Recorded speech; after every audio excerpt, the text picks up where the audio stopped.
बोलो जयकारा बोल मेरे श्री गुरु महाराज की जय। सौभाग्यशाली गुरुमुखो, यह जीव पर निर्भर है कि वह जितना जितना अपने जीवन को संत महापुरुषों के वचन अनुसार चलाएगा, उतना ही उत्तरोत्तर मानसिक विकारों से छूटकर भक्ति के मछिटे रंग में अपने आप को रंग लेगा।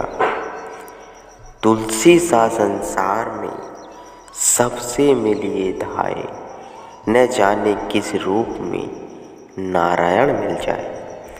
प्रस्तुत दोहे में गोस्वामी तुलसीदास जी कथन करते हैं कि हे मुमुक्षु जनों, विधाता द्वारा रचित इस सृष्टि में जितने भी प्राणी मात्र देखने में आते हैं, सबके भीतर उस पार ब्रह्मा परमेश्वर की दिव्य ज्योति झिलमिला रही है।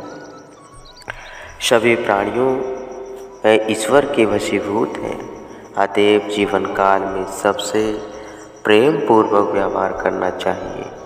यहाँ तक कि हो सके प्रत्येक प्राणी मात्र के साथ ऐसा सद्व्यवहार करे कि किसी का अंतकरण दुखी न होने पाए। कौन जाने किस रूप में स्वयं भगवान ही हो। अतएव जीव से जितना भी बन पाए, विशेषकर संत सत्पुरुषों का, जो कि स्वयं ही साक्षात भगवान के प्रतिरूप होते हैं, श्रद्धा से आदर सत्कार करना चाहिए तथा उनकी पावन सेवा का शुभ अवसर कदापि हाथ से न सरकना दे। संत सत्पुरुषों की संगति वह सेवा कितनी गुणकारी है, मोक्षदायिनी एवं आनंदमय प्रदा है, जिसके सेवन करने से जीव के मन पर छाए जन्म जन्मांतरों के आवरण हट जाते हैं और वह सच्चे सुख, वह आनंद को प्राप्त कर सकता है। जैसे नारायण जी इन पंक्तियों से स्पष्ट करते हैं, विनु सत्संग विवेक न होए, राम कृपा विनु सुलभ न सोए।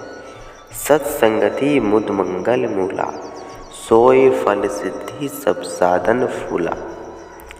संत सत्पुरुषों की पावन संगति बिना भगवत कृपा के प्राप्त नहीं हो सकती और न ही बिना सत्संग के जीव के विवेक रूपी नेत्र खुल सकते हैं।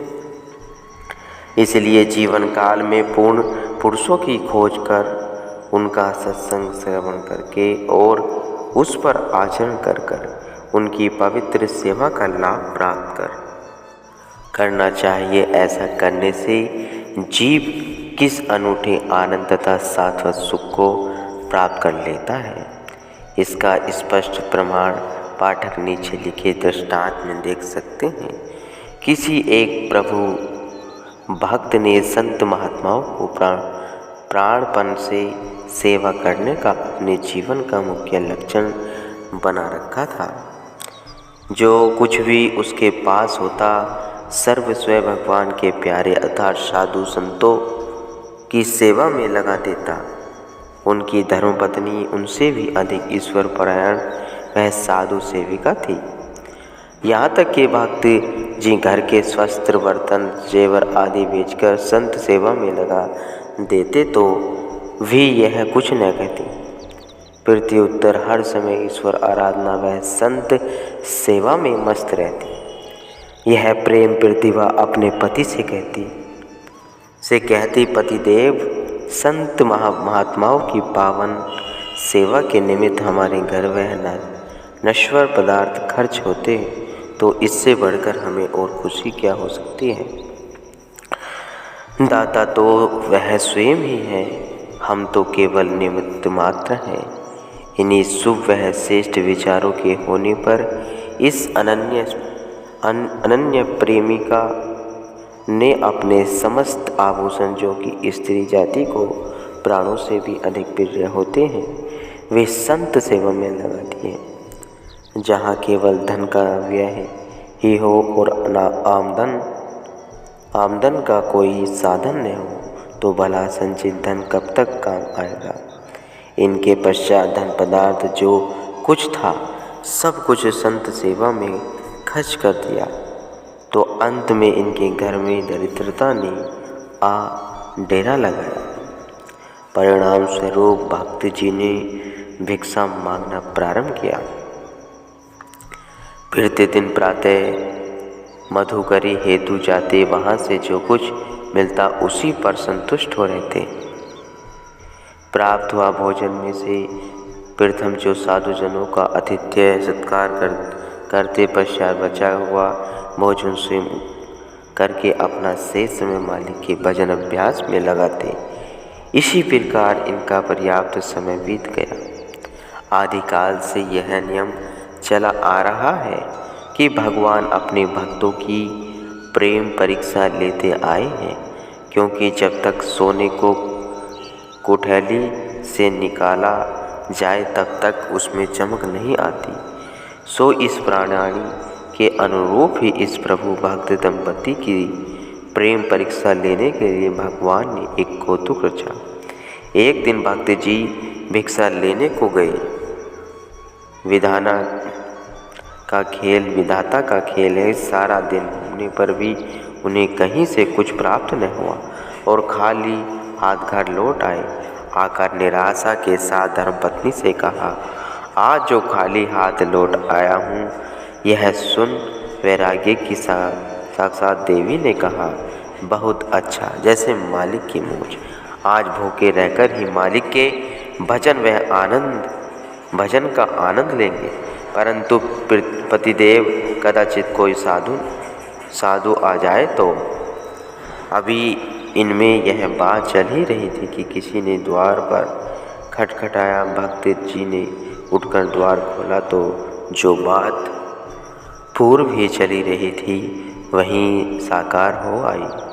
क्या देखा कि तेजों में ललाट वाले एक वृद्ध साधु एक हाथ में कमंडल व दूसरे हाथ में लाठी थामे खड़े हैं।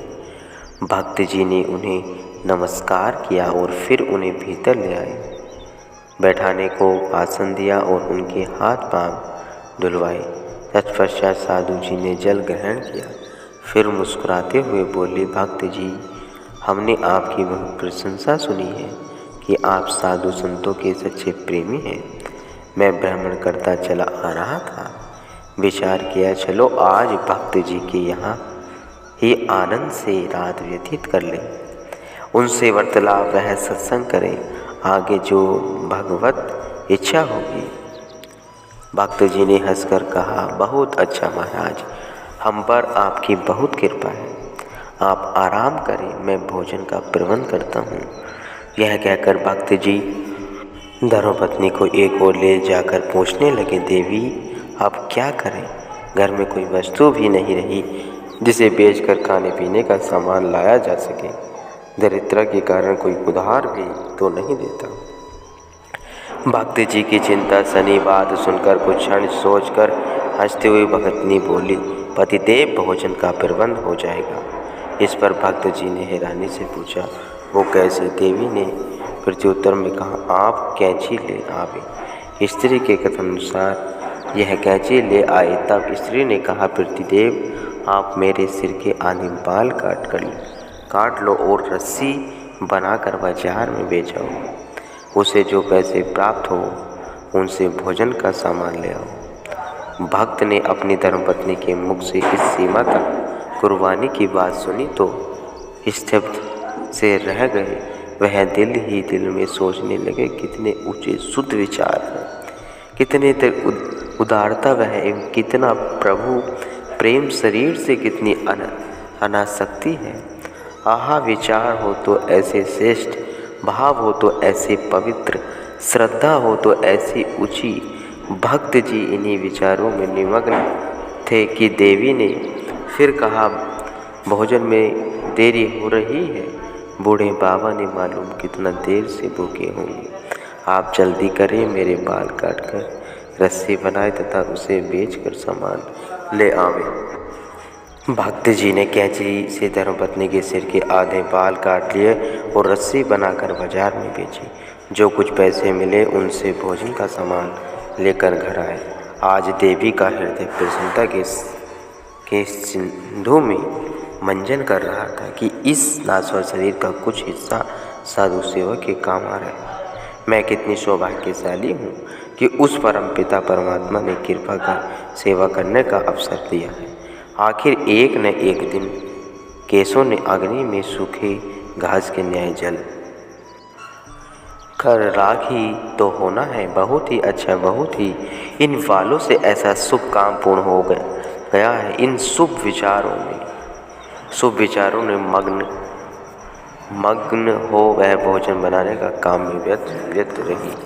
जब भोजन तैयार हो गया तो मीठे स्वर में आवाज़ दी, पतिदेव भोजन तैयार है, ले आइए। परोसा हुआ भोजन भक्त जी ने साधु जी के आगे रखा। प्रेम चिंतित भोजन पाकर संत जी तृप्त हो गए। पश्चात मंत्री ने उनका बचा हुआ प्रसाद ग्रहण किया। कुछ देर बीतने पर संत जी ने उनसे प्रेम भक्ति पर सत्संग किया। उस सत्संग चर्चा ने उनकी जलती हुई प्रेम अग्नि में घी की आहुति का सा काम किया। पहले से भी बढ़कर उनके प्रेम भक्ति की लहरें तरंगित होने लगी, जिसके दिव्य आनंद में दोनों ही खो गई। तत्पश्चात भक्त जी साधु जी के चरणों की सेवा करने लग गए और कुछ क्षण पश्चात संत जी विश्राम को हो गए और तब ये दोनों ही भगवान के गुणानुवाद करते हुए शरीर को आराम देने हेतु सो रहे। संत रूप में स्वयं भगवान, जो कि अपने भक्त की परीक्षा उनके घर में ठहरे हुए थे, ब्रह्म मुहूर्त से पूर्व ही उठकर ईश्वर भजन में लीन हो गए। प्रातःकाल जब ये दोनों उठे तो उन्होंने संत जी को योगाभ्यास के दिव्यानंद में मस्त हो देखा। जाकर सादर प्रणाम किया। थोड़ी देर बाद संत जी ने आंखें खोली। तब सत्संग की पावन धारा से उन प्रभु प्रेमियों के कृतार्थ करने लगे। सत्संग समाप्ति पर संत जी ने कहा, भक्त जी, रात्रि तो आपके यहाँ बहुत आराम से बीत गई है। अब दोपहर को यहाँ से भोजन संध्या समय आगे प्रस्थान करने का विचार है। भक्त जी ने सुना और मुस्कुराकर दिए। तदुपरांत दोनों प्रेमी वहाँ से बाहर आए और चिंतातुर हुए भक्त जी धर्मपत्नी से कहने लगे, देवी, रात को तो भोजन का प्रबंध किसी प्रकार से हो गया था, किंतु अब दोपहर के भोजन का प्रबंध कैसे होगा? यह सुनकर देवी मुस्कुराते हुए बोली, स्वामिन, इसमें फिर चिंता की क्या बात है। मेरे सिर के शेष आधे बाल जो है इन्हें काट कर रस्सी बना लें और संत सेवा में लगा कृतार्थ करें। ऐसे होते हैं भक्त गुरुमुखो, ऐसे होती है सेविका गुरुमुखो भक्तो।